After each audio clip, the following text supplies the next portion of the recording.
मानसिक समस्याओं के कारण और उसके निवारण को समझते हैं, क्या है पंडित जी?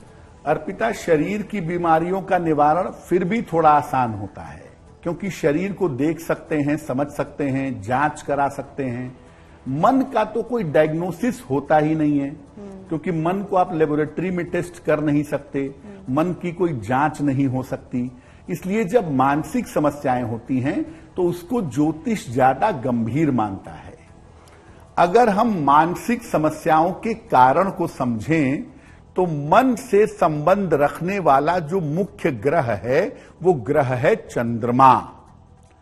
चंद्रमा का गड़बड़ होना मन को कमजोर करता है और मन में अलग अलग तरह की समस्याएं देता है। चंद्रमा अगर आपका गड़बड़ होगा, चंद्रमा अगर खराब होगा, तो जिस अनुपात में वो खराब होगा उस अनुपात में जीवन में वो दिक्कतें देगा। आपका मन जब कमजोर होता है तो ये बीमारियों को आकर्षित करता है। आप खराब मन होगा, मन कमजोर होगा, आप बार बार बीमारियों के बारे में सोचेंगे, मुझे ये ना हो जाए, मुझे वो ना हो जाए, मुझे हृदय रोग ना हो जाए, मुझे कैंसर ना हो जाए। इस तरह का जो वहम है, इस तरह की जो भावनाएं हैं, आप निरंतर अपने मन में पालेंगे तो आप बीमार होंगे। बीमारियों को सोचने से भी बीमारियां आपके शरीर में आती हैं, इस बात का ध्यान रखिएगा।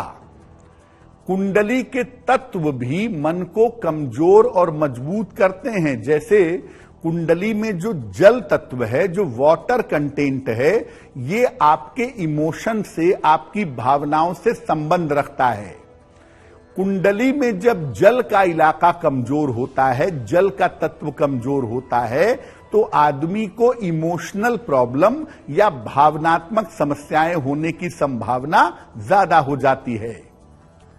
देखिए, अगर आपको मानसिक समस्या है, आपको डिप्रेशन है, आपको एंजाइटी है, आप नकारात्मक सोचते हैं, पक्की तौर पे जानिए चंद्रमा प्रभावित होगा ही, हुआ ही होगा।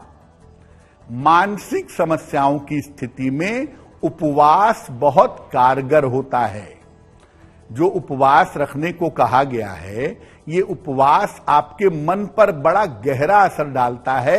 इसलिए मानसिक समस्याएं हैं तो कम से कम 15 दिन में एक दिन उपवास रखिए, और इसमें भी एकादशी और पूर्णिमा, ये आपके मन पर विशेष असर डालते हैं। इसीलिए एकादशी और पूर्णिमा का उपवास रखना विशेष लाभकारी होता है।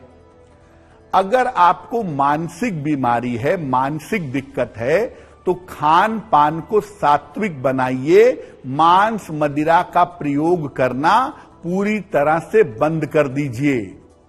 अगर आप मांस मदिरा का प्रयोग बंद कर देते हैं, अपने खान पान को सात्विक बनाते हैं, तो इससे भी आपका मन मजबूत होगा।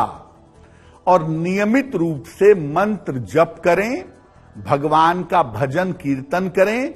ये जो मंत्र जप निरंतर जब आप करते हैं, कोई नाम जप जब आप निरंतर करते हैं, तो आपके मन की रिपेयरिंग होती है।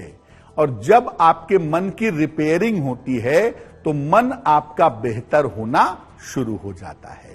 बिल्कुल। तो कुछ इस तरीके के प्रयास अगर आप करते हैं तो आपके मन के अंदर अगर कुछ चल रहा है तो उसको शांति मिलती है और मन भी आपका मजबूत होता है।